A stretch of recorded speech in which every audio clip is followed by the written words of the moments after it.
Lieutenant general Shri D P Pande ji, Jammu Kashmir police के DGP Shri Dilbag Singh ji, army, air force, police और civil administration के सभी अधिकारीगण, यहाँ उपस्थित देवियों, सज्जनों, मित्रों तथा मीडिया के साथियों, आज ब्रिगेडियर राजेंद्र सिंह जी की पुण्यतिथि है। सबसे पहले मैं उनकी वीरता, जम्मू कश्मीर, कश्मीरियत और कश्मीरी आवाम को बचाने के लिए किए गए सर्वोच्च बलिदान को नमन करता हूँ, श्रद्धांजलि देता हूँ। 75 साल पहले आज ही के दिन, करीब 3 घंटा पहले, लगभग सुबह 8:30 बजे पहला Dakota aircraft lieutenant colonel D.R. Rai की अगुवाई में श्रीनगर एयरपोर्ट पहुंचा था, जिसे आज हम सबने अपनी आंखों से देखा है। पाकिस्तानी हुकूमत और उसकी फौज द्वारा ढाए जा रहे जुल्म, हजारों बेगुनाहों और मासूम बच्चों के कत्ल, हमारी हजारों मासूम बेटियों और बहनों पर किए जा रहे बर्बर अत्याचार से लोहा लेने के लिए और जम्मू कश्मीर की एक एक इंच भूमि की रक्षा करने की भारतीय सेना के समर्पण, वीरता और कर्तव्य के प्रति निष्ठा की अद्भुत दास्तान है। कई बार लोग कहते हैं कि साहब, जम्मू कश्मीर पर कबायली हमला हुआ था। मुझे लगता है कि इतिहास में अब सुधार की जरूरत पड़ गई है। सच तो ये है कि कबायली के वेश में पाकिस्तानी फौज के जवान थे, जिन्होंने हमारे बेगुनाह भाइयों को बेरहमी से कत्ल किया, हमारे घरों को जलाया, हमारी बहनों और बेटियों की असमत लूटी।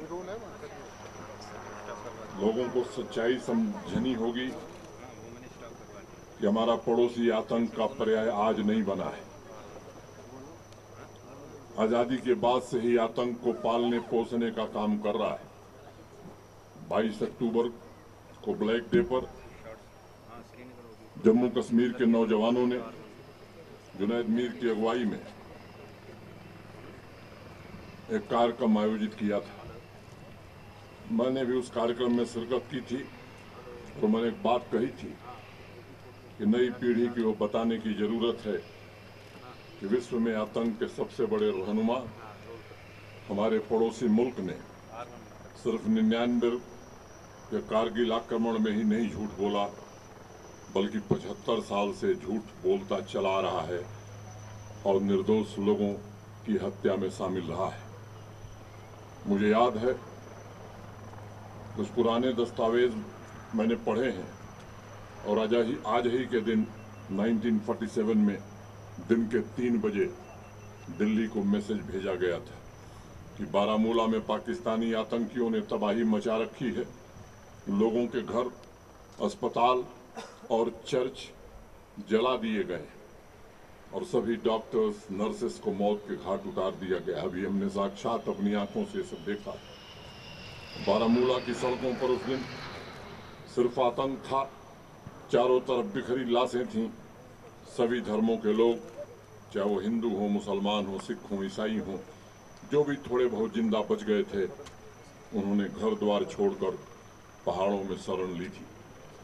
और इसलिए सालों से फैलाई जा रही भ्रांतियों को तोड़ना तथा पड़ोसी मुल्क और उसके मुट्ठी भर स्लीपर सेल के मुंह से नकाब उतारना जरूरी हो गया है। आज के दिन मैं बारामूला के बहादुर नौजवान मकबूल शेरवानी और परमवीर चक्र विजेता मेजर सोमनाथ शर्मा की पुण्य स्मृति को भी प्रणाम करता हूं। मैं महावीर चक्र विजेता लेफ्टिनेंट कर्नल राय को भी सत सत नमन करता हूं।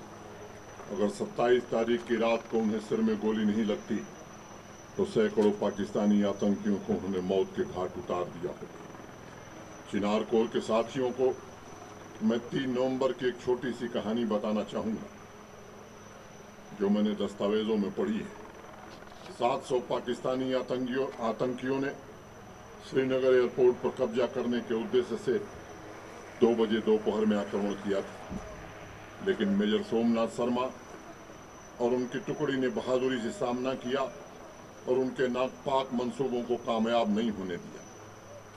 मेजर सोमनाथ शर्मा के साथ 15 और जवानों ने शहादत दी। अभी आपने पढ़ा है, देखा है, मैं उसे उद्धृत करना चाहूंगा जो मेजर सोमनाथ शर्मा जी ने आखिरी संदेश दिया था।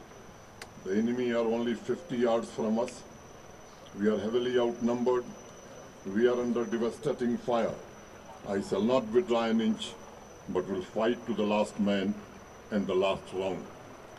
मित्रों,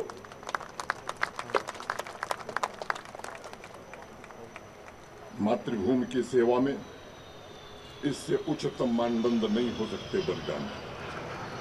इस शौर्य, देशभक्ति, धैर्य तथा आत्म बलिदान से मेजर सोमनाथ शर्मा और उनके जवानों ने, उनके साथियों ने जम्मू कश्मीर की रक्षा के लिए शहादत दी। वो इतिहास में अपूर्व उदाहरण है, अभूतपूर्व उदाहरण है। मुझे आश्चर्य है कि 75 सालों से इस बर्बरता की दास्तां क्यों नहीं जन जन तक पहुंचाई गई, क्यों नहीं आवाम को पाकिस्तान की काली करतूतों के बारे में बताया गया, क्यों नहीं मेजर सोमनाथ शर्मा, मकबूल शेरवानी, ब्रिगेडियर राजेंद्र सिंह और लेफ्टिनेंट कर्नल राय की कहानियां अभी तक स्कूलों में बच्चों को नहीं पढ़ाई जा रही। और आज हम कहना चाहते हैं कि अब कहानियां अगले साल से जम्मू कश्मीर के सिलेबस में पढ़ाई जाएंगी। आज़ादी के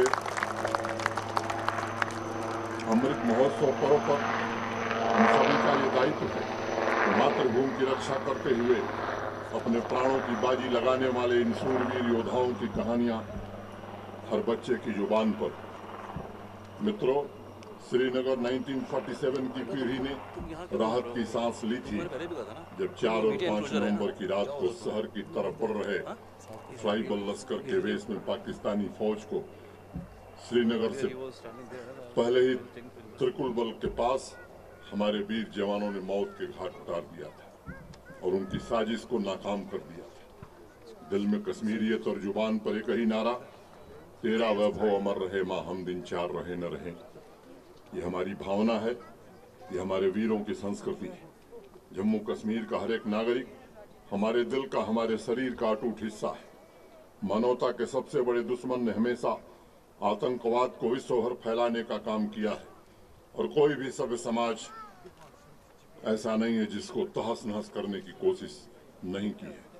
अभी भी नापाक कोशिशें चल रही हैं और ऐसे में आप सभी को देश के सम्मान, अखंडता और जम्मू कश्मीर के हर एक नागरिक की रक्षा के लिए हमेशा चौकन्ना रहना होगा। मुझे आपकी आत्मशक्ति और संकल्प शक्ति पर गर्व है। आज जम्मू कश्मीर समृद्धि और विकास की ओर आगे बढ़ रहा है और मैं कहना चाहता हूं कि समृद्धि और विकास की पहली और अनिवार्य शर्त होती है शांति, और शांति कायम करने में आप सबका जो योगदान है उसकी जितनी भी प्रशंसा की जाए वो कम है। देश के विकसित राज्यों में जल्द ही इसका नाम शुमार हो, यह भारत सरकार की प्राथमिकता है। भारतीय सेना के सभी तीनों अंग दिन प्रतिदिन मजबूत हों, उनका शौर्य बढ़े और राष्ट्र के सभी नागरिकों की रक्षा की महान परंपरा एवं कर्तव्य को हमेशा इसी तरह अपने मजबूत कंधों को लेकर चलें, मैं ऐसी कामना करता हूं। मित्रों, अभी आपने देखा है जहां सेना के पराक्रमी बहादुर जवानों ने जम्मू कश्मीर को बचाने में अपना सर्वोच्च बलिदान किया, वहीं कश्मीर की आवाम ने भी जो नारे लगाए, मुझे लगता है उसको स्मरण करने की जरूरत है। पाकिस्तानियों का नारा था सिखों का सर, हिंदुओं मुसलमानों का जर, और कश्मीर की आवाम इसके जवाब में नारा दे रही थी, हमलावर खबरदार, हम कश्मीरी हैं तैयार। मुझे लगता है मैं कश्मीर की आवाम से निवेदन करना चाहता हूं, ये आपका नारा रहा है और मुझे लगता है कि आज आवश्यकता है कि फिर से इस नारे को बुलंद किया जाए, आपसी भाईचारा बढ़ाया जाए और जो ताकतें जम्मू कश्मीर में विकास को रोकना चाहती, जम्मू कश्मीर के अमन और चैन में खलल डालना चाहती हैं, उनको मुंहतोड़ जवाब हम सब मिल करके दें। इतनी बात कहता हुआ आयोजन में जुड़े सभी साथियों के प्रति मैं हृदय से कृतज्ञता ज्ञापित करता हूं और अपनी बात पूरी करता हूं। जय Hind. Thank you, sir. May I request